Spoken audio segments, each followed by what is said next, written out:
Imagine standing at a crossroads. Behind you, a path you've walked many times, filled with familiar struggles and setbacks. Ahead, a new road, paved with hope, opportunity, and the promise of a different future.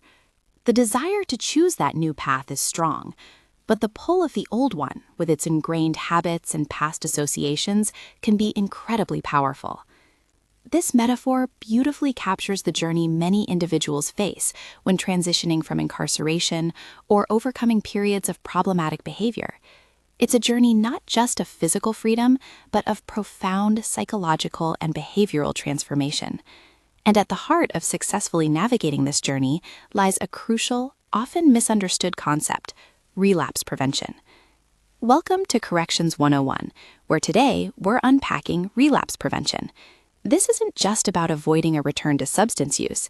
It's a comprehensive, skills-based approach designed to help individuals maintain profound, positive changes in their lives, whether that means staying crime-free, drug-free, or simply building a healthier, more stable future. It's about equipping people with the essential strategies to avoid returning to old patterns and truly embrace that new path. To truly understand relapse prevention, we first need to shift our perspective on what relapse actually means. It's often mistakenly seen as a sudden, cataclysmic failure, a single moment where everything falls apart. But in reality, relapse is almost always a gradual process, with discernible emotional, mental, and physical stages leading up to it. Think of it less like a sudden cliff edge and more like a series of gentle slopes that slowly become steeper until you find yourself back where you started. Within this framework, a lapse is an initial slip, perhaps one instance of an old behavior or substance use. This isn't necessarily a full relapse, but rather a critical learning opportunity.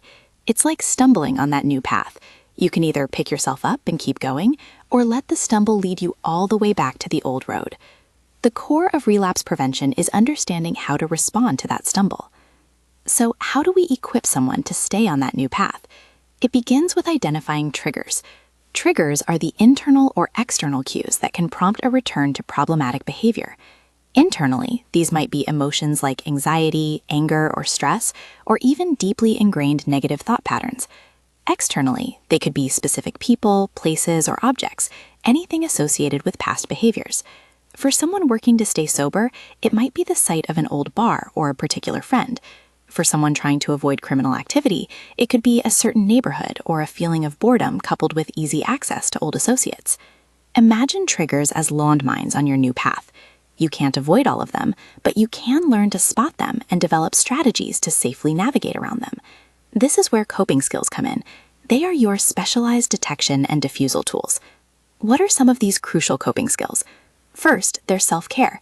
This sounds simple, but maintaining physical and mental well-being, getting enough sleep, eating nutritious food, exercising, builds resilience against stress, which is a major trigger. Then, honesty and seeking help. This means having the courage to admit when you're struggling and reaching out to trusted individuals or professionals. No one has to do this alone. Engaging with positive support networks like Alcoholics Anonymous, Narcotics Anonymous, or other community groups provides a vital safety net and a sense of belonging. These are communities built on shared experiences and mutual encouragement. Cognitive restructuring is another powerful tool. This involves learning to identify and challenge negative or self-defeating thoughts, replacing them with more realistic and positive ones. It's about changing the internal monologue that might be pushing you towards old habits. For cravings, there's urge surfing. Instead of fighting or succumbing to an intense craving, you learn to observe it like a wave, acknowledging its presence without letting it overwhelm you, knowing that it will eventually subside. And a truly proactive skill is relapse rehearsal. This means mentally practicing how you would respond if you encountered a high-risk situation. If an old friend offers you drugs, what will you say? If you feel overwhelmed with anger, what positive steps will you take instead of lashing out? By rehearsing, you build muscle memory for positive responses. The ultimate goal of mastering these skills is to enhance self-efficacy, that powerful belief in your own ability to maintain abstinence or crime-free living. It's the confidence that you can stay on that new path, even when it gets tough. But individual skills aren't enough. Relapse prevention is also about the surrounding environment, particularly during the critical transition from structural correctional settings back into the community. This requires continuity of care and comprehensive reentry planning. Think of it as building a bridge from the old life to the new, ensuring there are no dangerous gaps. This means individualized strategies, collaborative planning, and addressing potential triggers and early warning signs as people reintegrate. The period immediately following release is notoriously high risk for relapse and tragically for fatal overdose, underscoring the absolute necessity of robust post-release support. Therapeutic approaches like cognitive behavioral therapy, or CBT, which helps explore the links between thoughts, feelings, and actions, are integral, and newer innovations like mindfulness-based relapse prevention use mindful meditation to help individuals cope with triggers in the present moment. These approaches are often tailored using the risk-need responsiveness model, which ensures interventions are individualized based on an offender's risk of reoffending, their specific needs, and their unique learning styles. Relapse prevention isn't a new concept. Pioneers like G. Allen Marlett and Terence T. Gorski developed its foundational principles, and today countless entities contribute to its implementation, from governmental agencies like the U.S. Department of Justice and SAMHSA to state departments of corrections, and even private organizations, and crucially, community-based self-help groups like AA and NA. It's a massive collective effort because the stakes are incredibly high. This brings us to why relapse prevention remains a critically important and consistently discussed topic. Its continual relevance stems from its immense potential to significantly reduce recidivism rates and tackle the persistent, often heartbreaking challenge of successful reentry. When individuals relapse, it's not just a personal tragedy. It impacts families, communities, and public safety. That high-risk period post-release is a bottleneck, and RP is a crucial intervention to help individuals navigate it safely.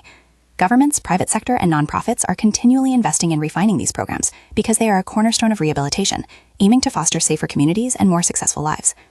However, despite its importance, relapse prevention is not without its complexities and ongoing debates. Outlining the first point revolves around its definitive effectiveness in reducing recidivism. While correctional treatment generally offers a moderate reduction, quantifying success can be challenging. What exactly counts as recidivism? Rearrest? Reconviction? Reincarceration?